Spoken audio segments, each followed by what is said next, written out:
So, as it turns out, the Oscar nominations do go out on Tuesday. Now, just a couple of little changes. Now, when it comes to Best Picture, like they had that rule the last few years of like, oh, it can range between 5 and 10. Now it's back to 10 nominees for Best Picture. And at least on my end, the films that I expect to lead the pack in terms of like getting the most nominations are West Side Story. You know, I just thought it was an incredibly well done film from Spielberg, and it somehow managed to do the impossible and surpass the original, in my opinion. May or may not be a controversial opinion. Don't particularly care. Belfast, the semi-autobiography of writer director Kenneth Branagh growing up during the social unrest in Northern Ireland in 1969. Dune, obviously, we both sung our praises about Dune so many times. I've said before, this is like in my opinion, the sum total of the movie-making experience. And the last film that I feel like is going to do well, that has been doing well, is a film called The Power of the Dog. And I've tried watching it 3 different times on Netflix, and I've knocked out all 3 times. Maybe it's just like I was tired while watching it. I just, for whatever reason, just could not get through it.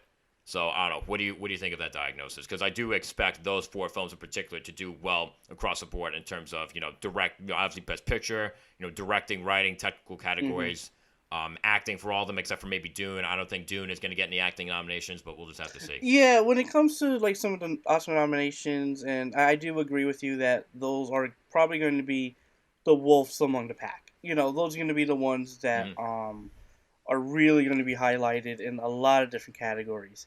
But I also, and it's like a part of me is like, there's a movie we saw last year that I don't think it's going to get nominated, but I really hope it does in one of the specific categories that I'm thinking about, and that's The Green Knight, because I absolutely adored that movie, and I also liked Lamb to a certain extent as well, because I also got a chance to see that recently, and I was just like, you know what?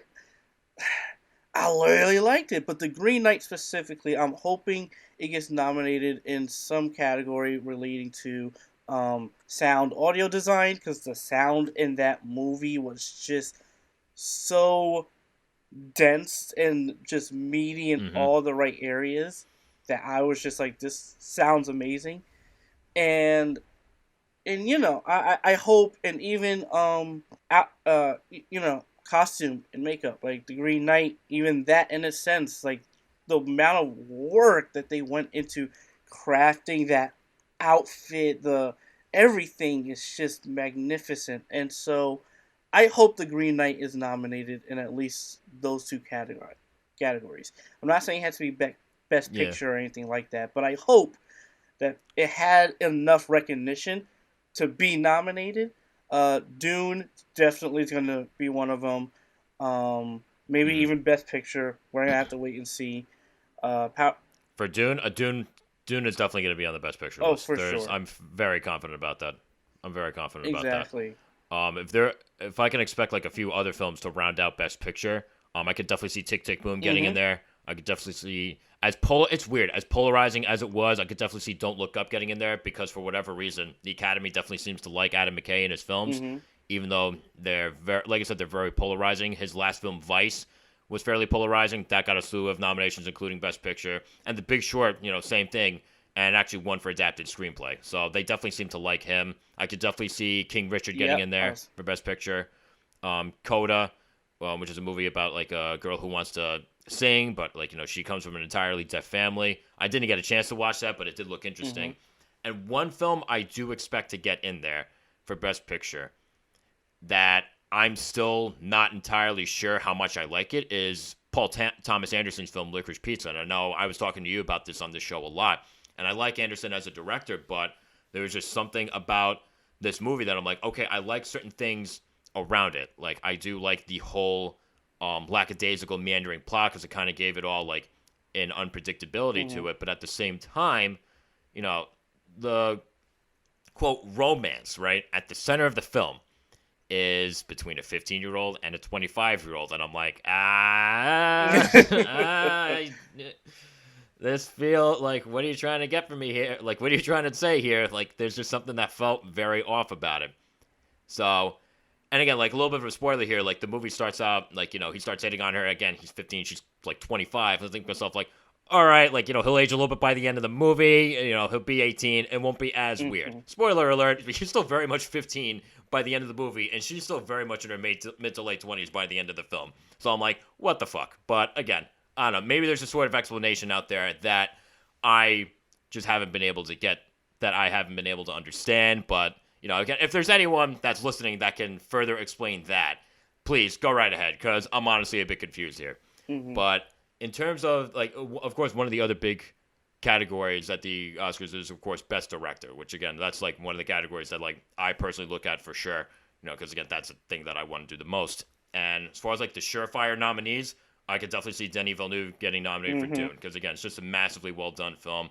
Steven Spielberg for West Side Story, Kenneth Branagh for Belfast, and Jane Campion for Power of the Dog, which leaves one more spot. And at least in my opinion, you know, that one more spot can go to either Paul Thomas Anderson for Licorice Pizza, or hell, even Adam McKay for Don't Look Up. So, you know, we'll just have to see as far as that one. My money at the moment is, I don't know, it's weird. It's really weird. I could see Adam McKay getting in there. I really don't know. It's tough to say the least. Mm-hmm. Yeah, it's interesting. You know, Oscar nominations are going to be, I think, quite something this year, especially with, you know, even with the amount of movies that came out last year and the amount of good ones too. Like, and we've listed a lot of the good ones and a lot of the unique ones that stood out. So I'm, as a viewer of the Oscars, and do I give a damn? It's kind of like, no, but I do want to see at least some recognition from some films that I do enjoy that weren't just superhero movies, obviously. You know, I don't think. Yeah, I don't know. I don't know how much like superhero films. Oh no, get in there. I've heard buzz around. I don't want them to get nominated. That's the thing. Like I have, like, to me, Oscar nominations are like on a whole different level compared to like comic book movies. Like, I don't feel like that's a whole different topic. But yeah. Yeah, it's just weird. Like, a lot of times, most of them, like, when they do get nominated, it's for, like, technical things. You know what I mean? Yeah. Like, unless you have, like, you know, Heath Ledger in The Dark Knight, you know, getting nominated for that, you know, and just, like, a slew of other things. Joker was a Best Picture nominee. Black Panther was the first comic book film to ever get nominated for Best Picture. So it does happen, but it's usually in, like, the technical categories. If there's one film I can see getting in a few technical nominations, honestly, it's probably Spider-Man No Way Home. I've heard buzz around visual effects. I've heard buzz around sound, which honestly would make sense. Yeah, it would make sense, but again, for me, I want to see other movies. You know, like, there's no need to push comic book movies for Best Picture or Oscars, because it's like, it's their own thing. Like, again, it's a mixture for me. When it comes to Oscars, it's on a whole different pedestal. You know, and they kind of show it too, just through some of the performances and how they approach, you know, announcing the movies and everything. It's a whole different demeanor to it, where comic book movies also have their own unique style. So it's kind of like, I don't even want them to be nominated. Yeah, I said that. Tell that to their Oscar campaigns. But yeah, no, we'll like I said, we'll just have to wait and see. I think, you know, it'll be an interesting setup on Tuesday, to say the least. And like I said, I think, you know, for the first time in like a couple of years, like I honestly think a big chunk of the films that will be nominated will actually, you know, deserve it. Because, like, you know how they're, like, you know, quote, Oscar movies, but, like, they're actually, like, you know, really good movies, and they don't always overlap. I feel like a lot of the films this year, like, could actually overlap with that, you know?